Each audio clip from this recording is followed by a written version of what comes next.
or rent out the building. This is an earlier project, the second building that we did for IBM, and this won a number of awards and a citation from the American Institute of Architects. It has a series of sky crawlers which stepped up along the facade, working its way up to the top of the building. What we've done is that we brought the vegetation to the ground and mounted it up from the sides around 30-35 degrees, because beyond that the tropical rain would sort of wipe out the vegetation and the soil. And then it's a mixed-use building with offices, marketing spaces, and auditorium. And the root thing sticking out on the right-hand side is the gymnasium with a swimming pool on top of the building. The idea is that when you design a low-energy building, you start by shaping, you start by configuring. So you look at the sun path of locality, you look at the seasons of the year. When in this particular case, there's the buildings in the tropics, so there's only essentially one major season, although there are times in the year when you have the monsoon rain. The sun is virtually east and west, and the idea would be to use the elevator cores as a buffer between the inside and the outside, and that again, the elevator core open to the outside, and you can see to a balcony, and then there are two staircases. The main staircase is then closed, and the escape stairs open because you only use it because you want to get out of the building.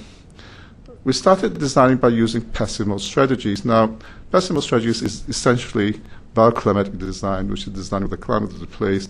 And numerous books have been written about this approach to design by the O.J. brothers from Princeton, and by Baruch Giovanni, Maxwell Frank, Jane Drew, and people like that.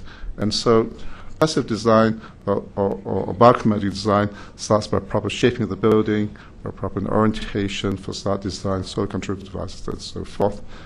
So with this scheme, we illustrated how shaping the building could contribute towards a low-energy building. Now, these are three separate floor plans. What this diagram informs us is that a proper orientation of the building can head towards a low-energy design. The option one is the building that is built. You can see the core is on one of the hot sides of the building. It's actually on the east side, but it could be on the west side as well. But the floor plan is not big enough, and that the best use on the west side. So these principles are not hard and fast. You can correct it by having deeper sunshades, which is what we've done on this floor plate. And then option two is what happens with the core in the middle, and then option three is what happens to the core to the north. Now, what we did was we took an index, which is OTTV. OTTV stands for Overall Thermal Transmission Value. It's a formula you can calculate for different facades. You can total it up. And you can see that option one is 43.3 watts per square meter. For the option two is 47.5 watts per square meter. And option three is 47.6. And so what this diagram tells us is that by proper shaping of the building, you're heading towards a low-energy building. So low-energy design has to start with proper orientation and shaping of the building. And so, for me, low-energy design has to do with creating modes of comfort. So, basically, there are 5 modes. I call them passive mode, mixed mode, full mode, productive mode, and composite mode. Passive mode means improve comfort conditions without use of any mechanical electrical systems. And if you look at the native drawings for any locality, you find that they are classic examples of passive mode, because the natives, through trial and error, through intuition, have developed design buildings or built buildings which create greater comfort conditions inside and on the outside without the use of any mechanical electrical systems. Mixed mode is partial mechanical electrical systems, like a double-skidden facade or a flue wall. And a full mode will be a building like this, which is the full mechanical electrical systems, like a conventional building. And productive mode is where you start to produce your own energy, like using photovoltaics or using wind energy. And composite mode would be the mode that we would adopt in a cold climate or in a temperate climate where you have seasonal variation, and so you have to adopt composite systems for different times of the year.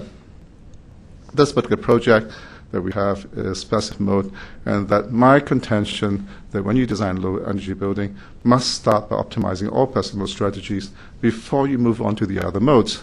Otherwise, you would have, if not, then in case of a brownout, then you have a building which is totally uncomfortable to be in, and which makes it sort of useless as a building. And on top of that, by designing progressively from passive mode down to composite mode, you're heading towards increasing energy efficiency.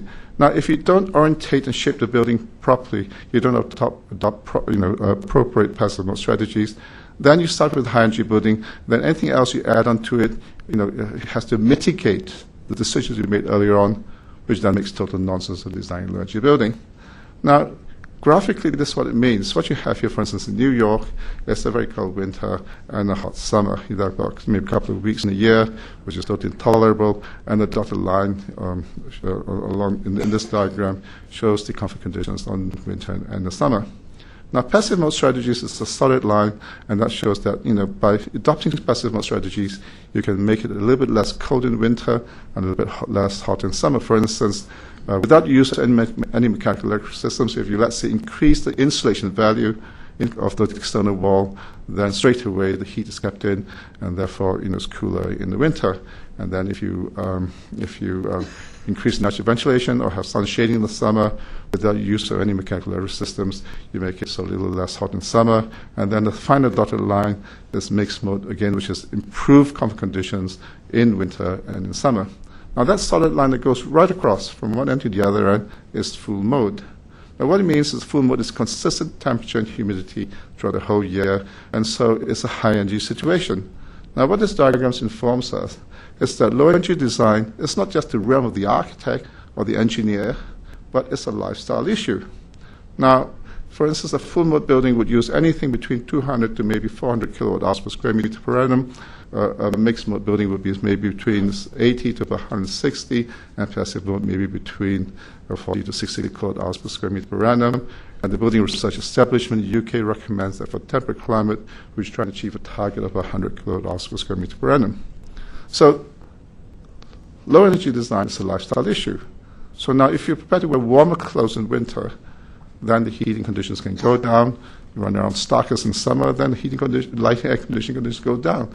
And so it is not just the architect engineer, but it is the user of the building who has to, and the comfort conditions which is accepted user.